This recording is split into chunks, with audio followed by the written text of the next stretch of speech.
Hey guys, welcome back to the Why Wars Happen History podcast, where you learn about the causes of wars and things like, why did it happen? Was it inevitable? Who was involved? Sometimes I go back hundreds of years just so we can understand what the hell happened. And if you want to talk more about war, we also have authors, historians, war generals, royalty, actors, filmmakers, a whole bunch of people come on as guests, and we talk about everything about war, before, during, and after war. So let's go. Welcome to the Why Wars Happen History podcast, where we have narrated history episodes, and we also have episodes where we sit down with filmmakers, authors, politicians, and historians, and we talk about wars in history. Today's guest is Roel Konijnendijk, and again, I hope I'm not butchering that. He's a Dutch historian based in the UK who's an expert on classical Greek warfare, so this is really exciting. And you also might know him as one of the moderators on Reddit's r/AskHistorians, that subreddit, which is like, I probably spend too much of my life on that subreddit. So, and he's written very widely on the subject of the ancient world, and he is also the author of today's book, Classical Greek Tactics: A Cultural History. Roel, thank you so much for joining us. Thanks so much for having me, Emily. I'm glad to be here. Yes. So, all right, let's just kind of launch into this overall. Everybody has this idea, whether it's from movies or probably just movies, but about what Greek warfare looked like and what it was. But you kind of argue that it's not quite what we think. Can you give us just a little overview of what we might have wrong about Greek warfare? Yeah, of course. Yeah. So this is a kind of big question. I think it's about a decade and a half of work. I'm going to try and summarize. But fundamentally, I mean, so the Greek world is obviously a world of really small states, right? So there's a lot of different states that are very frequently in conflict with each other. You don't have this big nation state of Greece. Instead, you have literally hundreds of these tiny states. Some of them are, quite big. The biggest ones are about the size of like Luxembourg, microstates of today's world, but quite large compared to the other Greek states. They wage war a lot. If they have sort of major enemies or if they have sort of power over others, then they can get together these large coalitions. But for the most part, their conflicts involve, individual city-states or regions sort of going up against each other. And the way that the principle that sort of underpins these wars is not the kind of standing armies that we know nowadays, sort of waging war on each other on behalf of a civilian population and a civilian government.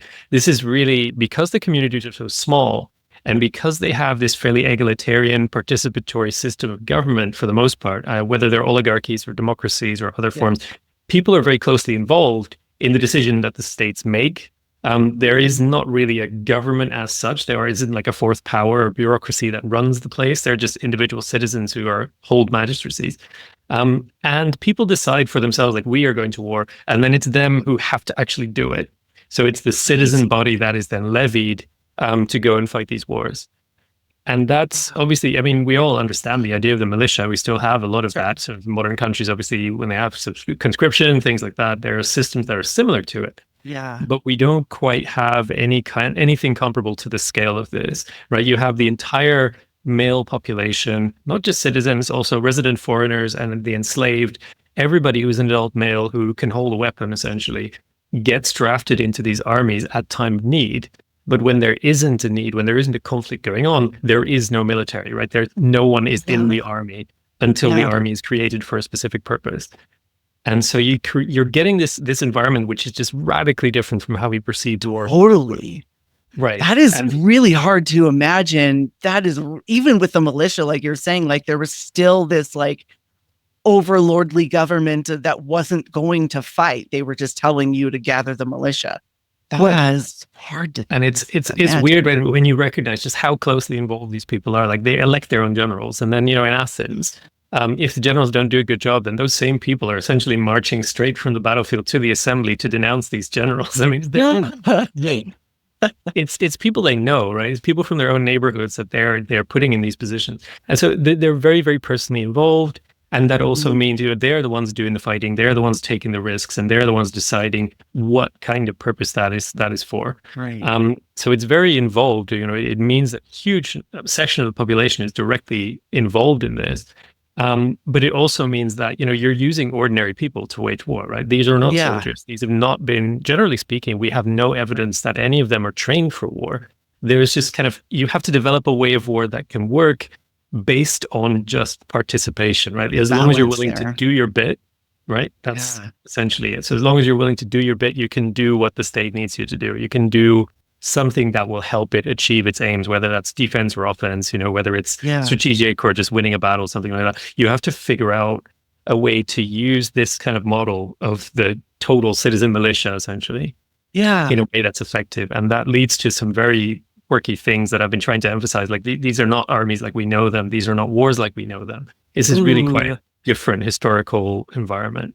And I'm going to ask you about that, because it is so, like, that definitely seems like there's part of it that's like, oh, so they wouldn't be kind of needlessly sending people off to die as much as if you don't have to fight yourself. But at the same time, like, that also does happen. And, like you're saying, these aren't trained soldiers. So it's kind of like,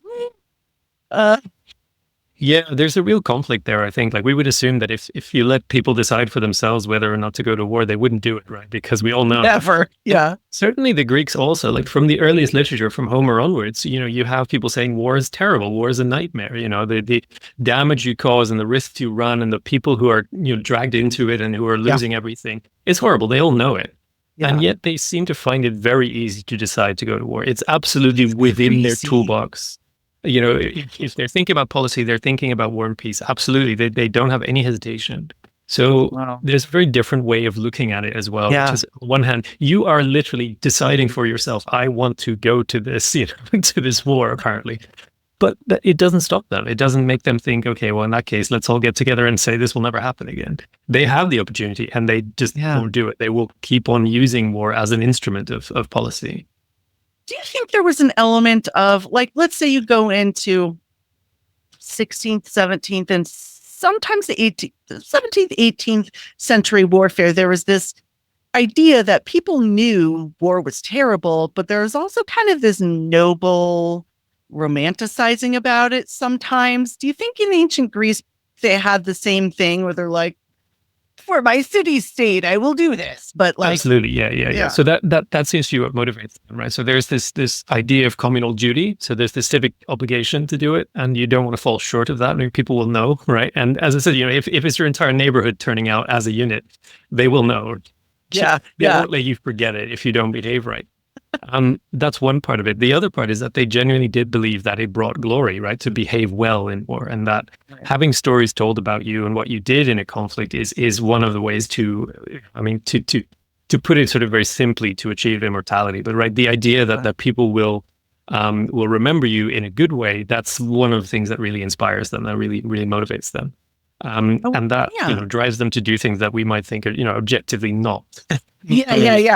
High on sort of self-preservation scales, but they also do things because because there's this understanding that it can, for a community, be a really important thing to distinguish itself, rather than necessarily even to survive. That there are certainly communities in the ancient world that choose death over dishonor, right? That kind of idea is not quite pervasive. Otherwise, people wouldn't have to write about it so much and advertise the idea. But certainly it happened. Certainly you have these communities that that will seriously consider whether it's better to survive at all or to preserve something about themselves, or to broadcast something about themselves, even if it means that's the last thing they ever do. Yeah, that is so wild. I feel like that you see that in a lot of different societies, especially 1800s and before. A little bit afterwards, but not like the ancient world was on a totally different level, I feel like, with that kind of thing. It's really different. Like, obviously, the last stands have been inspiring stories to warriors and soldiers, right? They continue to be, right? Like, so many modern units are inspired still by the stories of, Thermopylae, things like that. I mean, so many units around the world try to use those symbols and those slogans and try to sort of express something around themselves, saying, we also would, die for the cause. But it's different when dying for the cause means literally you're standing on the wall of your city, right? And if your defense fails, everyone will die or be sold into slavery. And, there's debate over which fate is worse. And that is genuinely something that occurs in the Greek literature that survives. And so it's really this sense of like, you're so close to total annihilation. You're not just talking about yourself and what you might do as an army unit. You're talking about your whole community survival or destruction. And still, they are sometimes willing to say, okay, well, that's how I'm going to do it. We're not just so wild. Yeah. So the movies aren't like that far off, with that kind of, give them that. And I mean, obviously, even the movie 300, fantastical and wild as it is, I mean, it's giving you the bare bones of a real event. I mean, and in fact, it's only telling you the Spartans died, but there are actually several other communities whose detachments in that battle also stayed and fought to the death. So the Thespians, the Thebans, although they surrendered in the end. And then there's a later source tells us that there were some Mycenaeans there. This is a very small community at this point. It used to be the big city or the big fortress city of the Greek world in Bronze Age. By this time, it's a tiny little village, but they had like 80 guys there, and they still fought to the death. They also decided that was the right move. So you absolutely have this that understanding. It's just most of them do it. Most of them will choose to survive. That is both human instinct and good strategic sense. But there's absolutely occasions where they decide, no, this, what we should do here is make a stand, even if it means, not coming home. So, okay, I want to ask a little bit about the Greek warfare tactics. So you also talk about how it's not maybe as like basic and primitive as we think. There's complexity and there's layers there. And can you tell us like just how complicated are we talking a average Greek battle would be? I mean, it's pretty simple in a way, because as I said, you have these militias, you have these very large units of essentially untrained troops. And so you have to keep things pretty straightforward. So in terms of infantry combat, I think people tend to overstate how complex it is. I mean, you're really just lining these guys up and telling them like, go against the guys over there. When complexity comes in is that people assume that that's all that's going on. You just have these heavy infantrymen on both sides, right? These guys called hoplites. They are basically spearmen. They have a very large round shield, and that identifies them. That's how you know that, this is Greek heavy infantry. There's a section of the population that can afford that kind of armor. They're buying it for themselves. Those are the ones you're lining up in your sort of main battle line. But there's other things going on around that. Like these generals aren't satisfied to just let things be decided that way. So they have their light infantry, they have their cavalry as well, they have mounted troops. Okay. And increasingly in the period that I studied, they are trying to figure out how they can use those instruments to win in a way that means they don't have to, depend on chance, depend on that encounter between very equal forces, and seeing how that's going to turn out, when in fact it's basically a coin toss essentially. So they don't want to rely on that. So they're trying to develop better ways of using the instruments at their disposal to try and to make it more predictable, have more strategy. Exactly. Well, okay. Did they actually have like a military doctrine, like in the way that we do today, or like these are the rules, this is what we're doing? It's a really interesting question. Some scholars have asked themselves that, not enough, I think, because it's actually very, very hard to pin down. I tried to look into this myself, like trying to figure out if there is something that you could call Greek strategy. There is, the best evidence is for Athens in the imperial period, so in the 5th century BC, where you do have a clear sense that what they're doing fits into an overall scheme of like, well, how do you support your own power? How do you expand your strategic interests, etc. But most of the other states, you just don't have any good evidence that they're thinking about this in terms of structure, in terms of policy. Like there are some ways in which you could argue that, a pattern emerges, so to speak. Okay. But it's not explicit. Okay. That's what we're looking for. Okay. Right. It's not like somebody tells you like, okay, this is what we need to do. And so in some cases you can probably point that out, but especially, like I said, Athens is kind of the exception to that. But what you're guessing, the reason why that doesn't exist is because, again, there's no professional military. So no one is sitting around the military academy saying, this is what we should do, or how should we go about this? How do we train an officer to understand our general plan, our general approach to things? There's nothing like that. So insofar as anybody was thinking about like, how do we fight wars? How do we win wars? How do we achieve our policy aims? That was happening almost informally, right? That's happening between these guys who are sort of wealthy citizens who might get elected or appointed to high office or to generalships. And they're talking to each other and saying, right, how did you do this? Oh no. Yeah. There's okay. One thing I want to ask is, okay, so typically people, myself included, even right or wrong, tend to like kind of conflate a little bit of Roman warfare, ancient Roman warfare with Greek warfare. If, let's say, a Greek fighter was dropped into a Roman legion, would he fit in, or would he be like, what the hell's going on? Kind of depends on the time. I mean, obviously there's differences in equipment, but I think the biggest difference between those forces is that from about the 1st century BC, that Roman legion is essentially professional, right? So that's a military that is on campaign for years at a time, that essentially perceives itself as an army of soldiers rather than as people who have been sort of temporarily drafted for a particular objective or whatever. And that attach themselves very strongly. I mean, this is this feature of the Roman army in particular in the late Republic. They attach themselves to individual commanders who are essentially become their patrons, right? They are the ones who essentially decide where they go, what they do there, and how they can make their fortune as soldiers. And you see that on a few occasions in the Greek world because you have some mercenary armies, right? Okay, that's the limited professionalism that you get. That's interesting. But most of these guys, if they're citizens fighting for their city, there just wouldn't be that sense of permanence, that sense of like, oh, this is my livelihood, right? Right. So it's very different in that sense. And also, obviously, because of that, the Roman army starts just taking things much more seriously. They're much more organized in terms of their logistics, their encampments, their military organization. They devote much more time to preparation, training, equipment. They have a lot more funds available for that kind of thing just because the Roman state is so much bigger and their territory control is vast. Yeah. And then like Caesar can go out for 23 years or whatever to Gaul and just stay there with the military. With tens of thousands of people, right? Like that's the kind of thing that in the Greek world, it's just not feasible because you wouldn't have, you just don't have the kind of means to support something like that. So I think, people tend to sort of start from the equipment and say, well, these guys have spears and these guys have swords, whatever. But the more important thing really, I think, is that, that Roman military has started to think of itself as an organization of a different kind. And that is really taking seriously how to be an effective war machine. Whereas most Greek armies exist for a few days and then disappear, right? They have a purpose that's very specific and they're just a bunch of citizens getting together to do that job. And of course, there are more and more exceptions to that. As these Greek states grow and get more financial means, they start sending out, getting mercenaries in and sending troops out, for instance, like sieges, the longer operations, that sort of thing.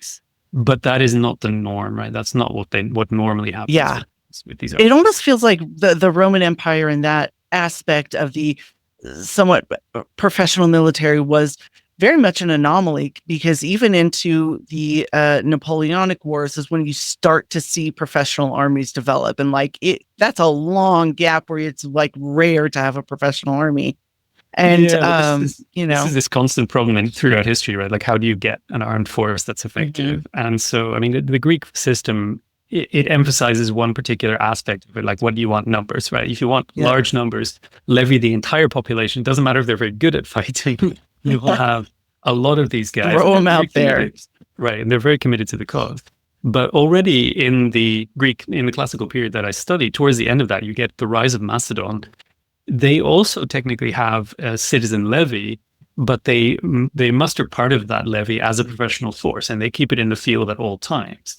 And that it turns out to be a vastly more effective fighting force than any of these militias. Yeah. For reasons that seem fairly obvious to us. They're much better trained, they're much better prepared, they can act more quickly, they can serve around the year. And they really know what they're doing because of their long experience. And that turns out to be decisive. Okay. Before I forget, one of my absolute favorite questions to ask people is about sources. And this is going way further. Normally I'm talking to people in that study 14th century or 13th century or even 20th century in there. But oh my God, so we're talking about ancient sources. How hard is it to find? Are there primary sources? Or do you have to rely on secondary? Like, what's the deal? Yeah, you absolutely do have primary sources, thankfully. I mean, this is one of the reasons why we can study the Greek in the Roman world is because quite a lot of the literary evidence survives. So I say quite a lot. It's like 1%, but still. Like, that's shocking. It's, horrendous amounts were lost forever, but some of it was through diligent copying over thousands of years. Oh my God. So in a lot of cases... surprising. Yeah, so our earliest manuscripts of them will date to the Middle Ages, but if we trust that they have been accurately copied over, then they go back much further. We know their origins are much further back. And so those are literary accounts. Those are people who are writing histories and writing speeches and writing, tragedies or philosophical treatises or even military treatises sometimes. Yeah. That survive. And some of them were very popular still in the early modern period. People were reading them for information, not just to study history, but to learn how to be a soldier. That's crazy. And so that's something that emerges out of the ancient world. And then, of course, you have archaeology. I mean, you have the remains of weapons, the remains of fortresses. You can do some level of battlefield archaeology. It's more important in the Roman world than the Greek. Yeah. It is obviously another way to learn something about it. And you can go and see the sites because a lot of that geography hasn't changed that much. So you can go down to, some of these places and just stand in the field and be like, okay, I can understand, how this would have gone down because there's a lot of it. It's just like, it's basically the same as it was 2,500 years ago. Okay. And what about, so early medieval era, right? Is famous, is notorious for I don't know about that, how they write it. We have these religious chroniclers writing about the pagans. And then, as time goes on, there's a lot of PR spin and stuff. In the ancient world, do you ever find things where you're like, this general was like, we're totally great and we're awesome. And you're like, I don't know. Did that happen a lot? I mean, of course. I mean, it's just a human thing, right? We all lie all the time. Everything that we do is self-serving in some way. Even the people who are, writing truthful histories, honestly, are doing that because they think that that's, something that they should be doing and something that makes them look good in the eyes of their peers. But it's kind of interesting. It's an interesting thing about classical Greece in particular, that a couple of our main sources, so you have these historical accounts. You have Herodotus, you have Thucydides, and you have Xenophon, who are writing the history of their own period or sort of slightly before they were alive. Of their own times, and they're talking to the people who were there. And the interesting thing is all three of these guys are essentially on the losing side of the major conflicts of their time. Oh, so Herodotus was driven out of his hometown, which is under the Persian Empire. Thucydides was in exile from Athens when he wrote most of his history. And Xenophon was also in exile from Athens. So you have these people who are essentially, and he was supporting Sparta during the time when it collapsed. So there's, all of these guys are essentially writing the history of the losing side to some extent. And that's rare.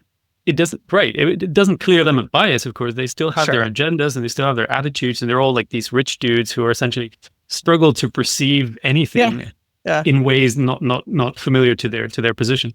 But at the same time, they're not writing in the Roman period, a lot of these guys are writing to the emperor. And they're saying, "Dear Trajan, you're awesome. You're amazing. Here's a thing that I wrote," which obviously is entirely neutral and informative, but if you'd like it, obviously those guys have a very different relationship to power than somebody like Thucydides who's sitting in exile going, right, that's what I would want to read. Yeah. How do I explain that? And so it's a bit different. And then, you find that out as well when you read contemporary sources like, I don't know, Darius, the Persian king. He wrote this big inscription on a rock face in Iran, where he described the first few years of his reign. And obviously that's very much the kind of story where you're just like, okay, he is a general and king saying, these are all the people I defeated. Here's how I did it. It was very easy.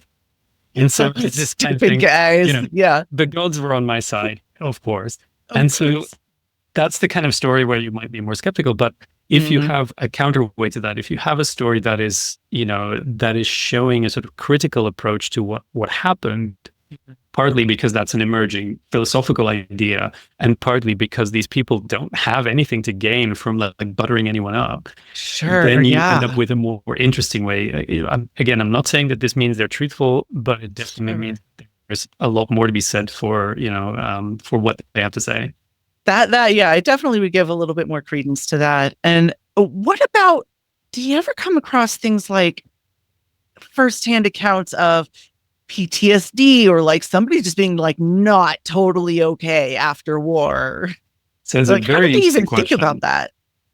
So it's something that a couple of people have studied, and actually quite a lot of people have tried to find this early evidence, because of course when we're trying to treat people nowadays who have PTSD, it's very helpful to first of all to show them this is totally normal, right? This is something that happens to people who undergo traumatic experiences, not just in war, but also domestic violence, whatever else, accidents, illness.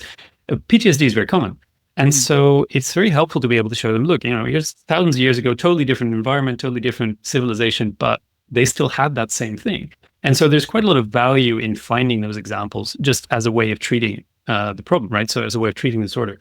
And so there's been quite a lot of effort trying to invest in seeing, especially wherever we have sources, whether anything in history can be identified as PTSD. But the problem with that, of course, is we've only formulated this as a discrete sort of illness or disorder in the 1970s, right? So before that, although you might have symptoms that are similar, it wouldn't have been something people were looking for because they didn't sort of connect those particular symptoms and say, okay, well, if you have PTSD, you will exhibit, a list of these things.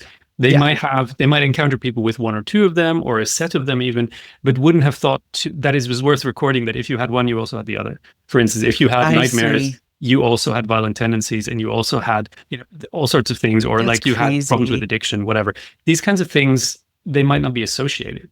And so you have one account that always gets cited in this context, the Battle of Marathon, right? Very famous battle of the Persian Wars, in which a Greek war, one of the Athenians fought in the battle, and he saw an apparition. It's described not quite as a living person, but he saw a huge enemy hoplite come at him and strike at him, but he missed him and hit the guy next to him.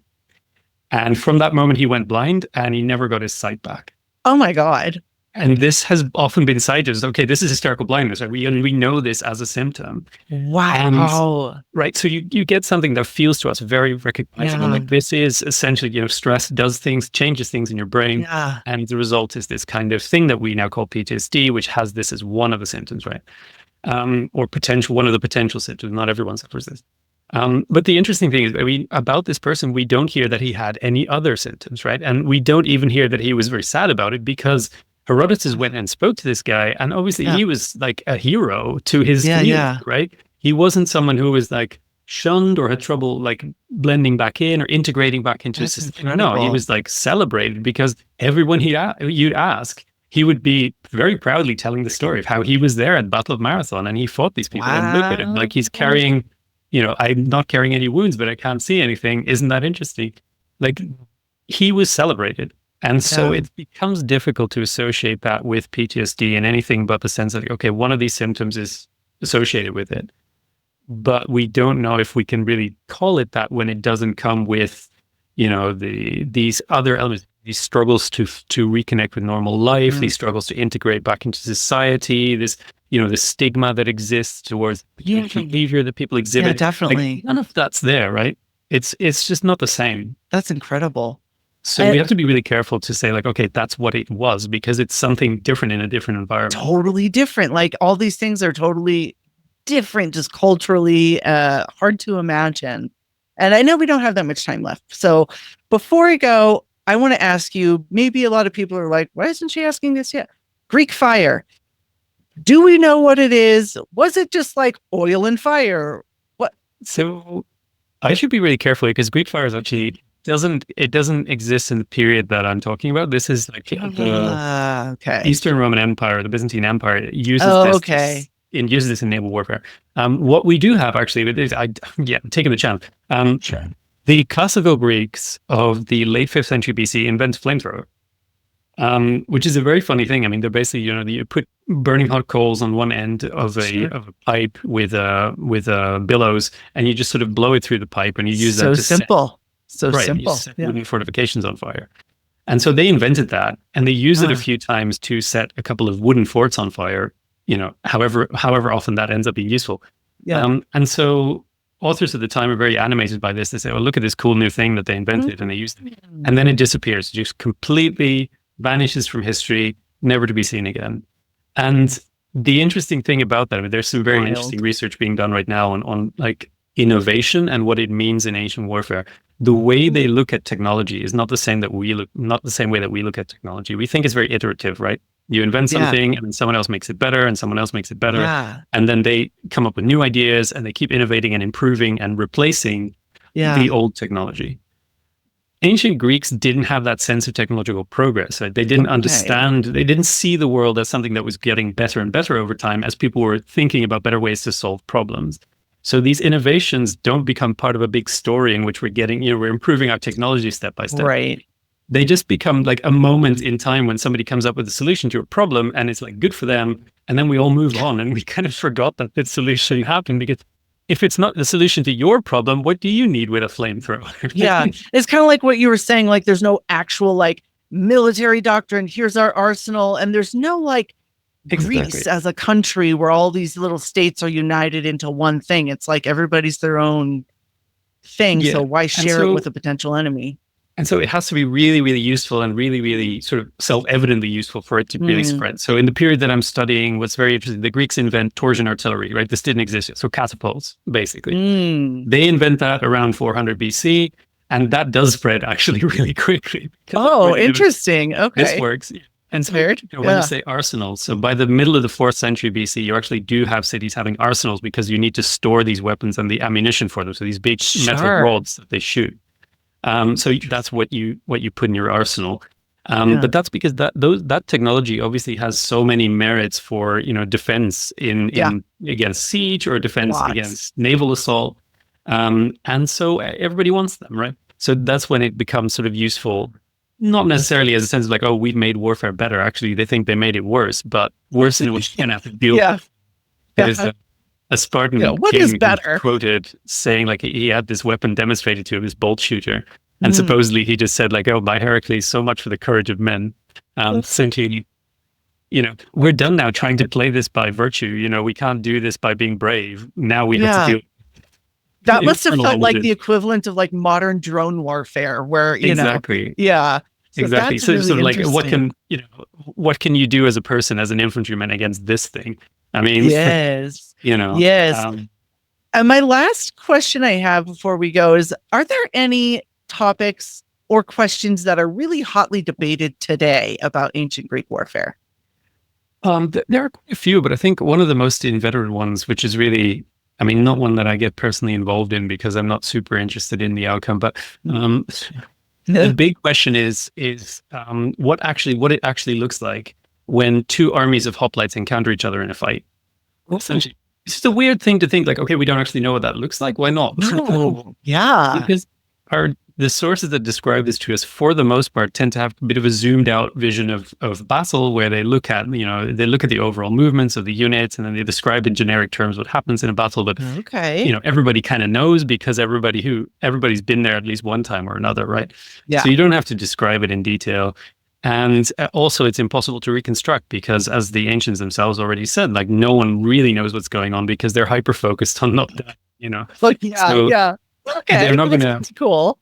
Right. And so the problem is we don't actually know what these two armies, like how close everyone was together, and whether they primarily relied on their spears or whether they were doing a lot of fighting with their shields, with their swords. And fundamentally, the big question that's come up in scholarship is, did this fight actually take the form of people sort of trying to stab each other, or was there a movement to kind of push each other? Like, so just getting a mass shove going with everyone all together, walking shields and trying to shove the enemy away. Yeah. And that debate is basically irreconcilable because we just don't have good enough accounts to prove one way or the other whether that existed or not. I'd watch a debate about that for sure. Right. Yeah. Well, I have an exhaustive list of... It's quite funny that we have a very good sense of what these warriors look like and where they came from and who they are, etc., and like where they stand socioeconomically. But when it comes to what they actually did in a fight, it's actually really hard to know. So we almost rely on to some extent, we rely on like experimental archaeologists, like reenactors, to essentially, try things out and see what works, and that can be really helpful, but it's also like, it's not quite the same thing as just reading it in a source, Yeah. That's really interesting. I wouldn't have guessed that. Okay.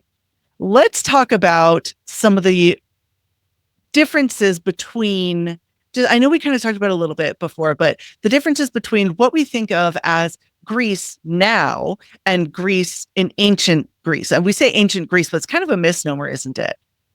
Yeah, I think it's the ancient Greek world is something that we can use to kind of separate it from the modern nation state. But yeah, you're talking about these hundreds of small states, but it's not only that there are many of them that are all completely politically autonomous, but it's also that they're spread over this huge area. So you have Greek states, in Spain, southern France, in Italy, like especially southern Italy and Sicily, you have huge numbers of Greek states in them. There's, a couple of Greek states in Libya, in Crimea, in Cyprus. there are Greek states essentially all around the Mediterranean, especially on the eastern half. And so you have this hugely expansive world. And like, while most of the accounts that we have, most of the surviving material focuses very heavily on Athens and Sparta, which are obviously in the mainland in what is now the mainland state of Greece. This entire Greek world is involved. Like, when there are big wars going on, they can be taking place all over the place, and there can be alliances sort of, scattered all around the Mediterranean. So I'm sure it varies a lot, but why would these states go to war with each other, or would they go to war with each other more often, or with places outside of the Mediterranean, So that really depends on where they are, I guess. I mean, obviously the states that are on the fringes of the Greek world, that are sort of closely interacting with populations that are not Greek, they are going to have much more of a situation to handle, which can be very, sometimes they're very friendly relations. A lot of these states are essentially treated as peers, right? So you have alliances and wars going on with peoples of central Italy, peoples of Thrace, which is now like Bulgaria, the Illyrians, who live now in what is now Albania, further north along the Dalmatian coast. Obviously, the Greeks who live in Crimea, they have to handle the Scythians, who are living in what is now Ukraine. All these people, obviously, the Libyans, these people, sometimes they can be friends, sometimes they can be enemies. Yeah. There is clearly no sense in which these people are in any sense of sort of culturally incompatible with Greeks. You just, you get to know the locals essentially because you live there. And that is something that can help you, or it can be harmful to you. It just depends on how you manage those relations and what kind of position the local population takes. And the biggest example of that, of course, is the Persian Empire, which is the superpower at this time. So you have this huge empire that is the largest empire that has ever existed up to that point. And of course, it's initially sort of in the Greek mind because it is expanding west and it's subjecting territories, including some Greek states in Asia Minor, which eventually lead to Persian Wars. But even then, you already have Greek states that are seeing this as an opportunity to build alliances with very powerful allies. You have Greek states that see this as, an opportunity to settle internal disputes by essentially bringing the Persians in to do it for them.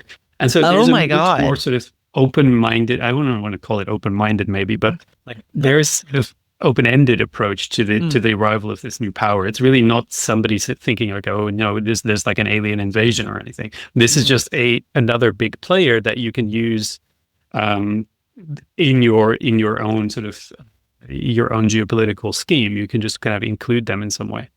I never would have thought of a Greek state using Persia to get at another. Can you tell us about that? That's fascinating. Yeah, I mean. So there are many different interest groups that are kind of constantly going to the Persians, basically for help. So this is something that the Greeks are constantly doing. In the time of the Persian Wars, it's mostly going to be like exiled groups, deposed rulers, and people who are sort of have some interest in essentially having an external with a very large army. Put them on the throne, and in exchange, of course, they'll promise to be loyal subjects, which is actually TBD. But fundamentally, you're saying, "I'll be a friend of yours if you help me get back into power." So you get quite a lot of people who are Greeks, thrown out, and who they make a beeline for the Persian court and say, "Help! I'm being repressed." Naturally, naturally, because where else would you go? Like, there is no one else in the world who is more capable of helping you in that situation, and you can promise him something. Like, you can say, "If you put me back in charge." That's expansion for you, right? That's that's free real estate. So to some extent, you can very easily see people negotiating with the Persians. Later on, once the Persian Wars, I mean, the Persians obviously lose, and they get driven out of mainland Greece, and then in fact even their control in the Eastern Mediterranean gets rolled back a bit. And so at that point, the Persians have an interest in trying to reestablish control over some of the territories that they lost. And that is something they're perfectly happy to negotiate with Greek states about, because that means that the Greek states are going to do the dirty work for them. So from that time on, what you're seeing is all the Greeks are going to the Persians to say, can you give us money? Because you have essentially, in their perspective, infinite money. Because we have very expensive wars going on over here. You have more money than anyone in the world. Give us your money, and we will, help you stabilize your Western frontier, allow you in some cases even to regain control over some of those lost territories and start levying tribute again.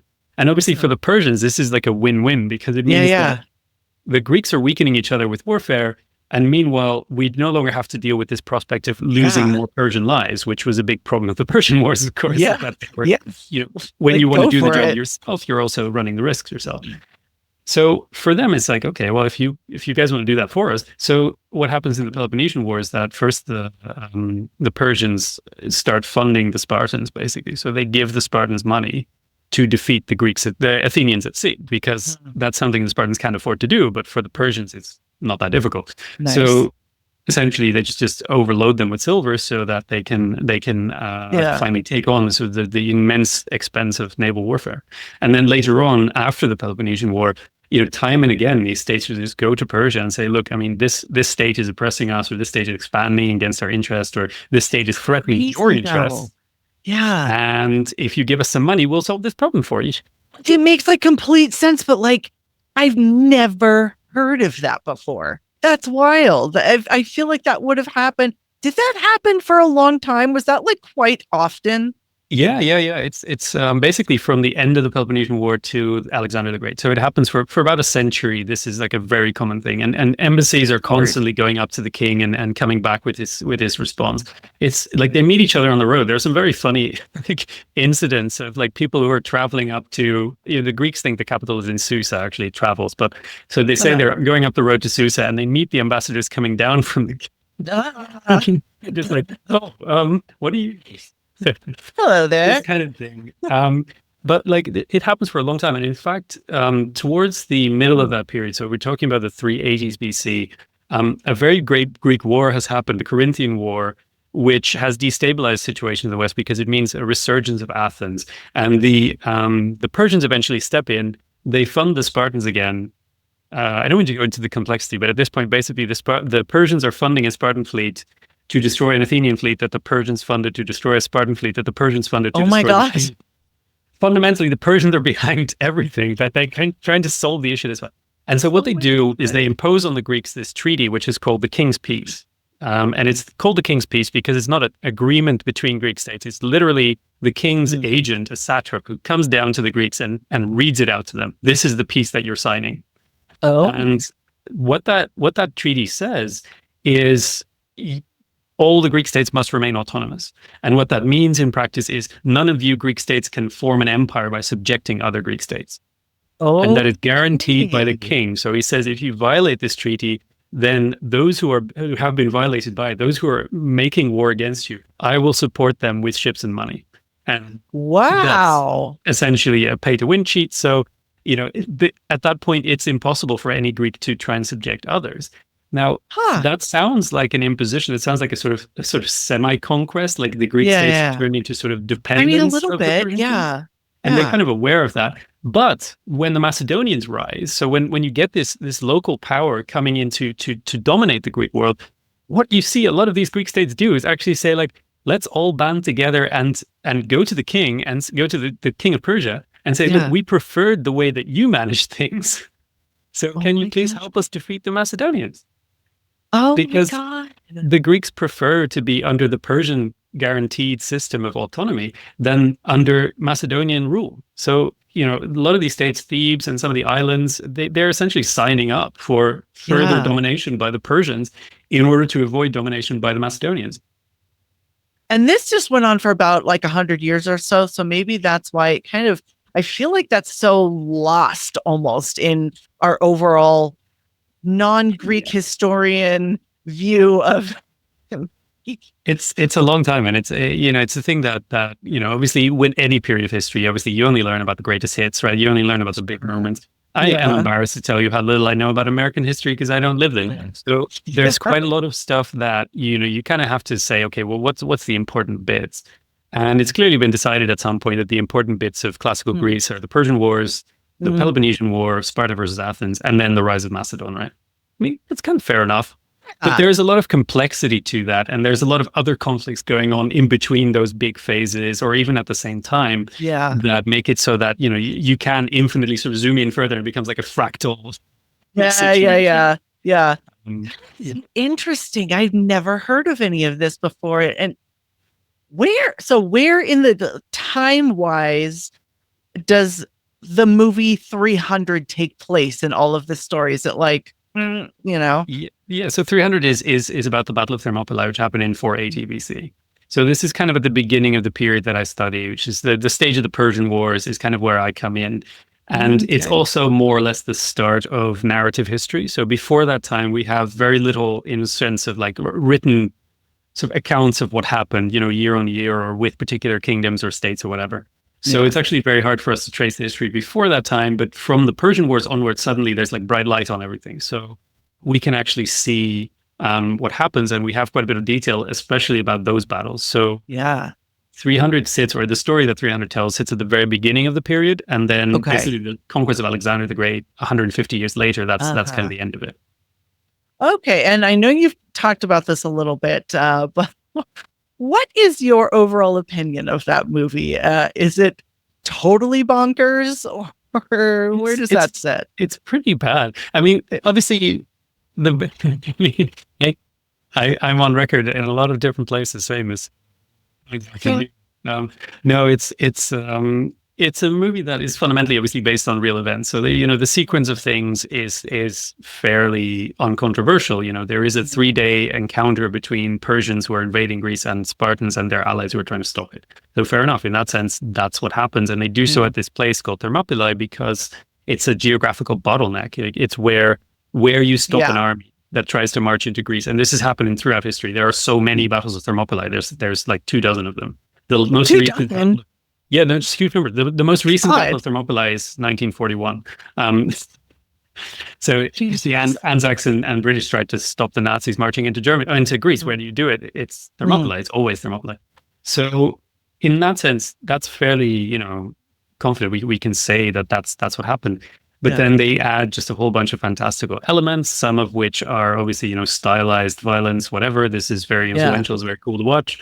Other parts are more sort of, derived from the particular period in which the graphic novel was written in the 90s, and then the movie was made in 2007. A lot of it is informed by the idea that obviously America was involved in wars in the Middle East. They had this very clear sense of who the enemy was, and there's that kind of bleeds into the way they tell a story about stopping, a quote unquote Western group of people trying to stop an enemy invading them from the East. Like these kinds of things become very politicized just by virtue of when they're made and what kind of things are on the mind of their authors.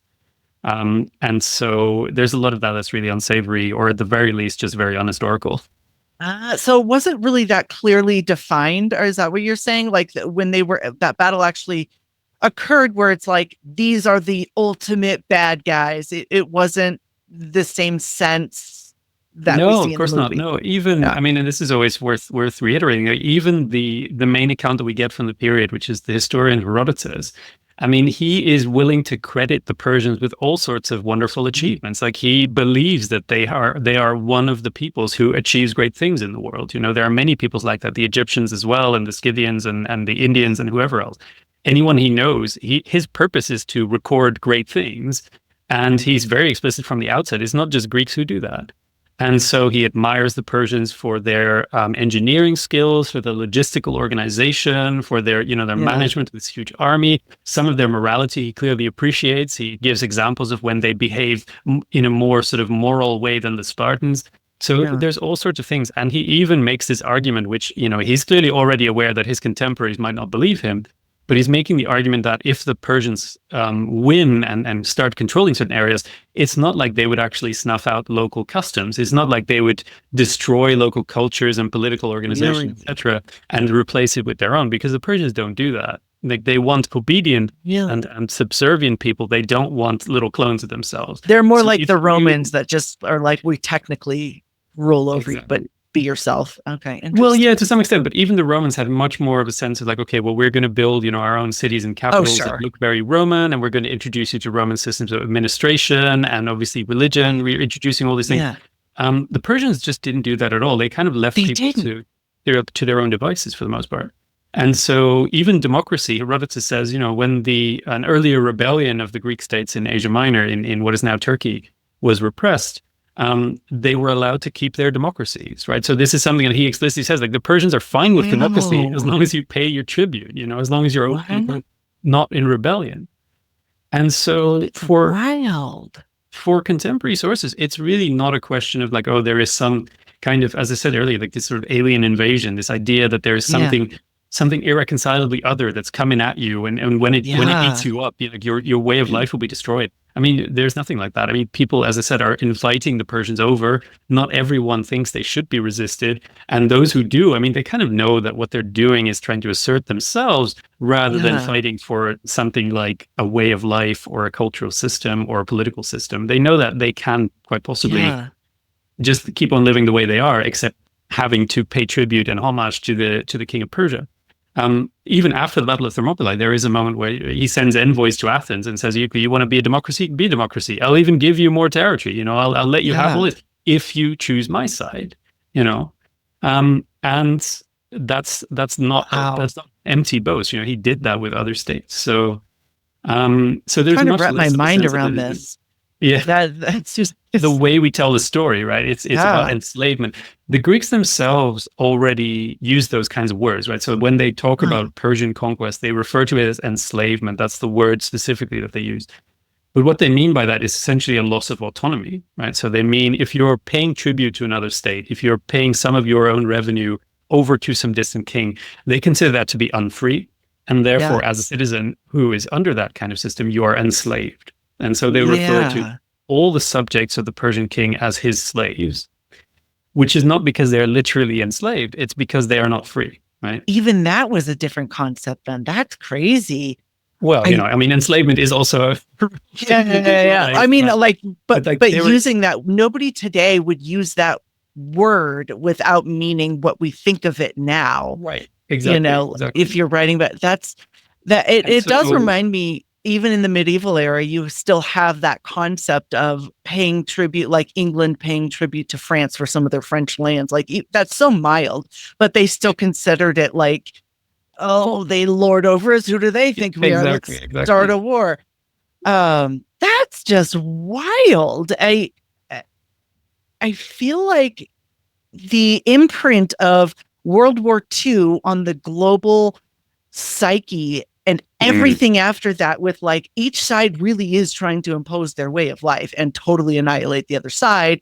And then the Cold War, like free markets versus communism and all these things where people since then is so imprinted in our psyche that it's really hard to think of these societies not functioning that way. Yeah, and I mean, I do hasten to add, like, we mustn't whitewash them entirely in sense of like we mustn't sort of pretend that you know, the Persian Empire is all peaches and cream. Like they have this sort of carrot and stick method, right? Well, they will say, okay, if you just submit to us, then you can keep your way of life, you can keep your temples. I will even, you know, the Persian kings sacrifice to Athena, they sacrifice to Greek gods. They really don't mind. You know, they acknowledge local customs because that keeps people satisfied, you know, as long as their way of life is not threatened, it's easy to accept an overlord, right? But if you resist, then you have a big problem, right? If you resist and he manages to conquer your territory, he manages to subdue your city, whatever, horrible things are inflicted on those populations, and absolutely unspeakable things in the sense of even the ancient sources are sometimes really quite coy to try and describe in detail, but there's mass deportation, there's mass enslavement, there's mass castration in some cases. There are really quite horrific things. Obviously, all conquest comes with enormous loss of life, sexual violence, all these kinds of things. And the Persians are absolutely not shy to apply that even as a terror method, you know, even as a way to say, we are punishing you like this so that others will submit, right? Like so that others will learn the price. And so they can be really horrific. And you specifically see this as well with, you know, I mentioned earlier, Darius puts up this big inscription boasting about how he conquered and defeated various usurpers and rebels. And he always, when they have a claim to being king, he has to prove like, no, I'm the king. You're not a king. So when he captures them, he doesn't just kill them, like he'll mutilate their bodies, you know, cut off the ears and noses and then impale them or crucify them. And these kinds of like very explicit forms of horrific punishment, because they're not just dealing with enemies, you know, enemy armies, whatever, but they're dealing with rival claims to power, and they can't abide that.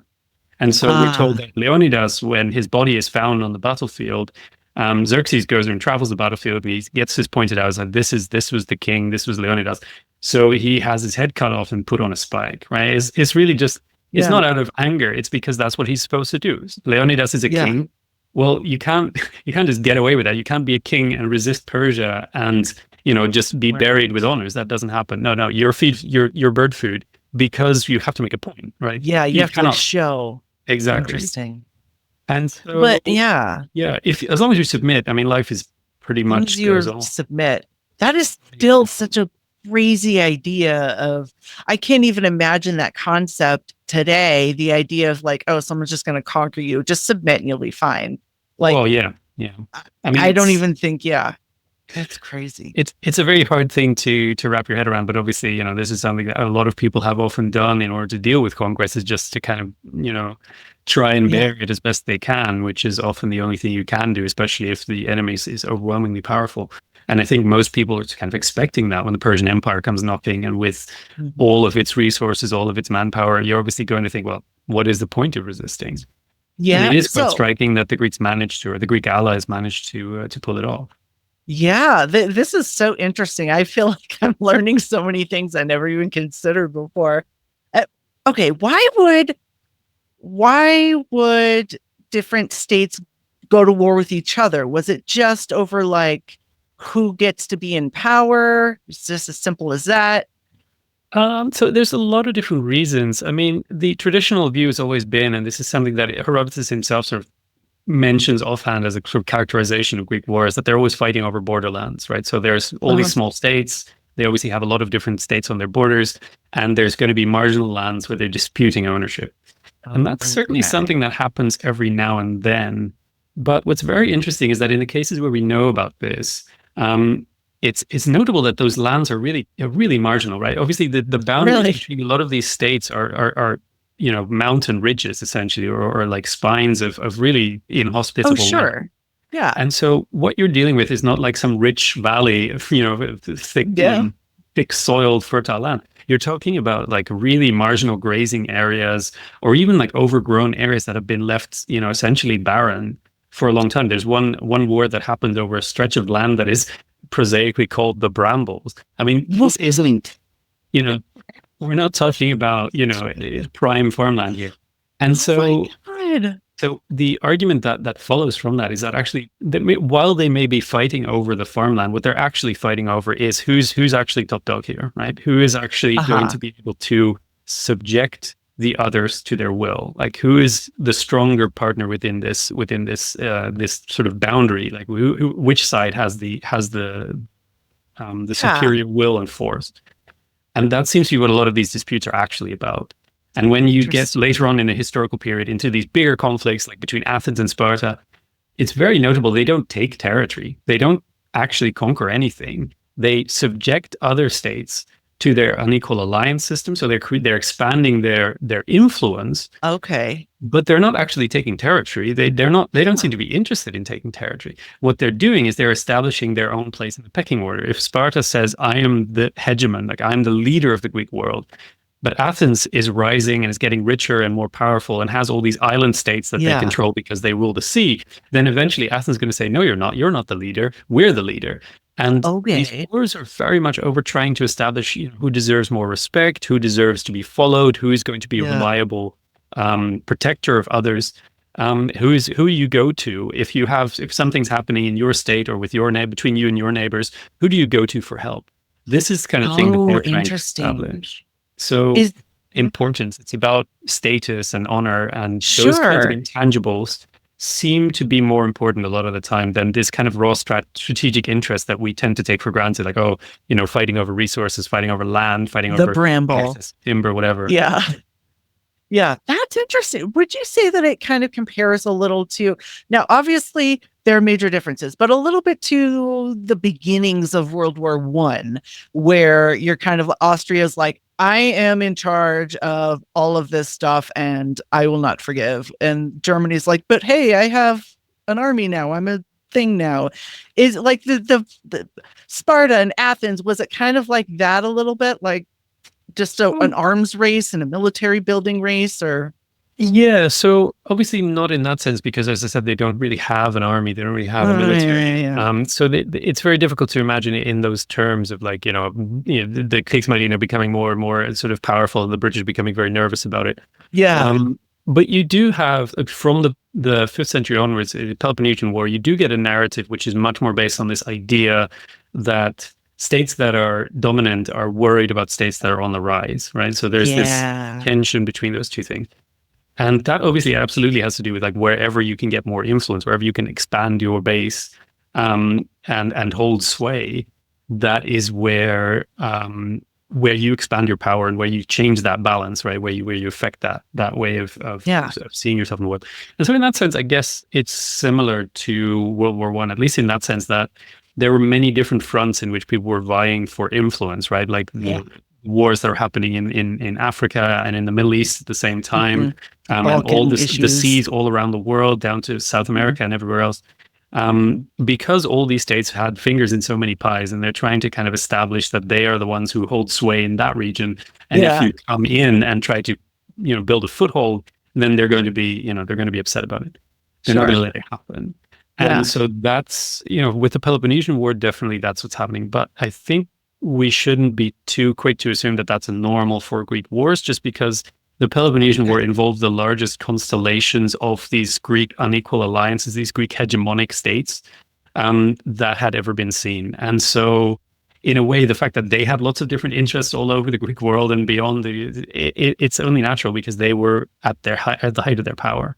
And later on, a lot of these conflicts end up sort of collapsing inward a little bit because the states just don't have the power they don't have the reach, essentially, to have that kind of, that makes similar sense. to European states in World War II, having far less of a conflict in their colonial holdings because, some of these states that were involved, like Nazi Germany, just didn't have colonies. So there was nothing to fight over there, right? That was just, the Italians maybe got involved in Africa, but otherwise you didn't really have, the French and the British worrying that the Germans were going to come and take away their colonies in South Africa or wherever else.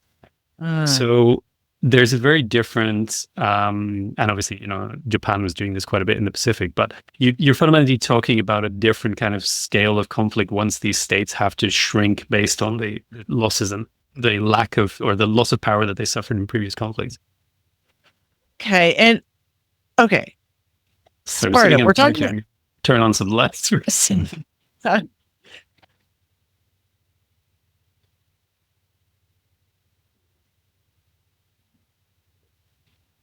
This should be a little bit more natural.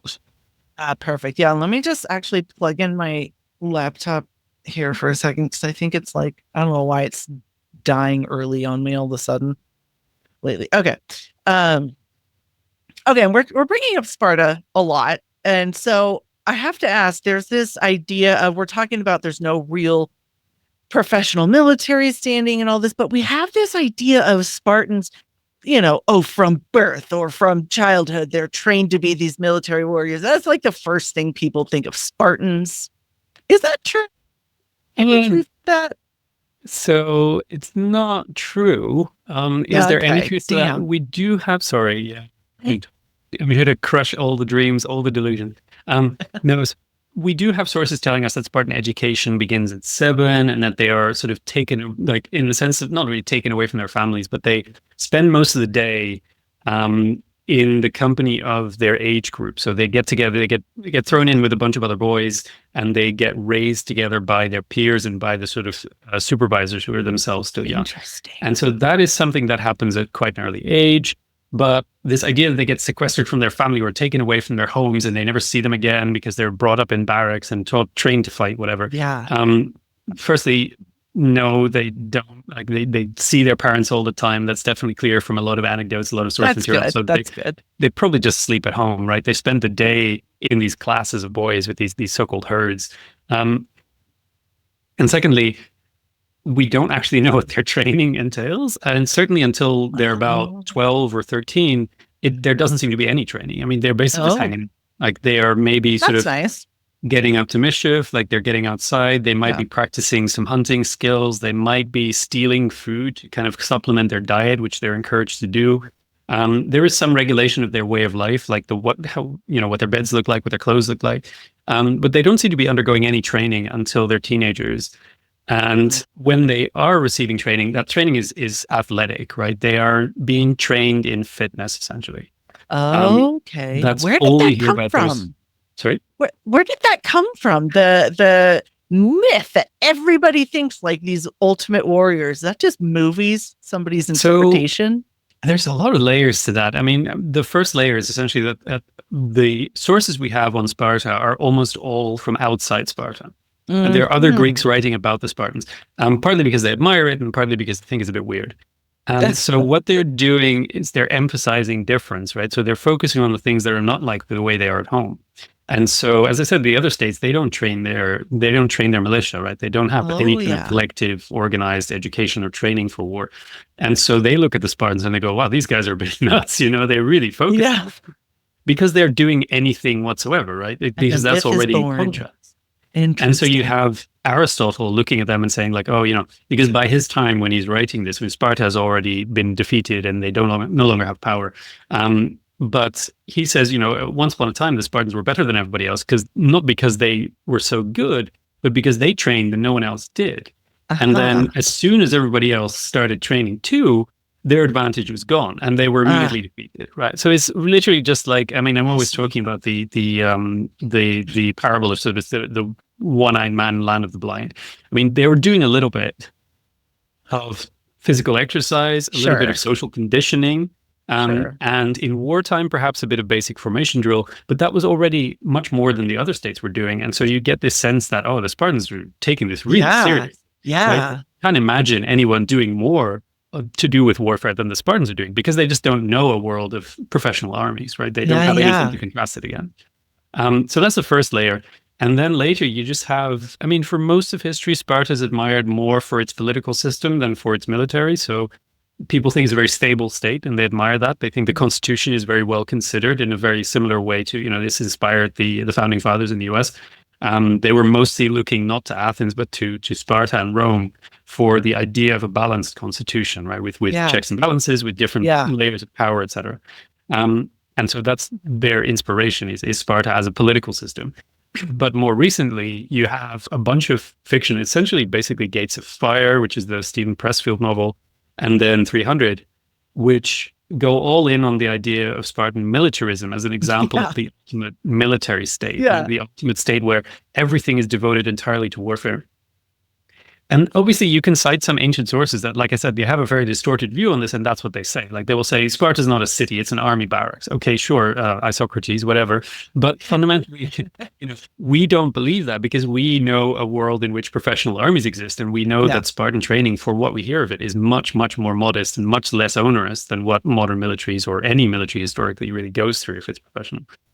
So we shouldn't listen to that. But the result of those kinds of statements in the sources that somebody like Stephen Pressfield or somebody like Frank Miller can sit down and say, right, how do I imagine the Spartans? Well, if they're living in barracks and devoting their lives to war, which they're not, but which the sources sometimes say, then I'm going to imagine them as the U.S. Marine Corps. That they're writing USMC fan fiction in fancy dress. Yeah. They're writing about modern military elites. Very professional soldiers who choose to live a life of preparing for war, and they're putting that in the clothing of the ancient Spartans. And so it's very funny to see that becomes then like mandatory reading in military academies in the US. It's like, look at the Spartans, they live just like us. Like, yeah, because they are a youth in this story. With the Spartans, not the other way around. That's interpretation. That origin story would start like that with people from the outside looking in, and they would interpret it that way.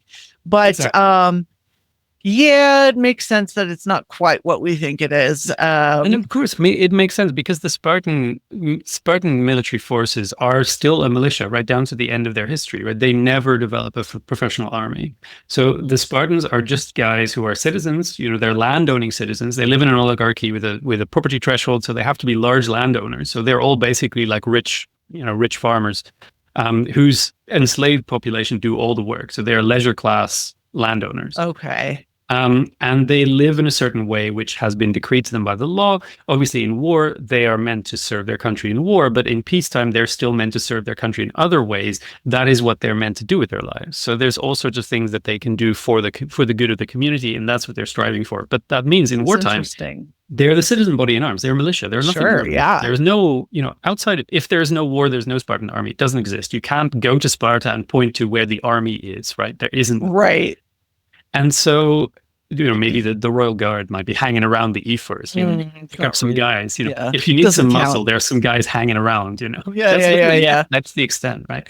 And so, when we imagine now what a modern military looks like, that it's just different worlds, right? There is nothing like that in ancient Sparta, even when there are things like that emerging in other parts of the Greek world. So you start to have a few small standing units, you start to have these mercenary garrisons all over the place, and increasingly in the Hellenistic period, so after Alexander the Great, it's very common to have, professional armies just sort of marching around the Greek world and garrisoning cities. And people see mercenary service, which is essentially professional military service, as a real sort of way to make a living. Yeah. Even then, in Sparta, there's just nothing like that. So wild. They stick stubbornly with this idea that they are a militia. It's their devotion as citizens that will see them through, not professionalism in wartime. Yeah, everybody's got a farm. You don't have time to be a soldier. Well, you've got estates to run, you've got horses to raise. I mean, that's fundamentally what they do. They're hunting rabbits and raising horses. I mean, it's a good time. Yeah, it's a great time. Well, I want to thank you for coming on the show and answering all of these questions. Roel Konijnendijk, author of Classical Greek Tactics, A Cultural History. Thank you for being here. Thanks so much for having me. I had a great time. Yes, me too.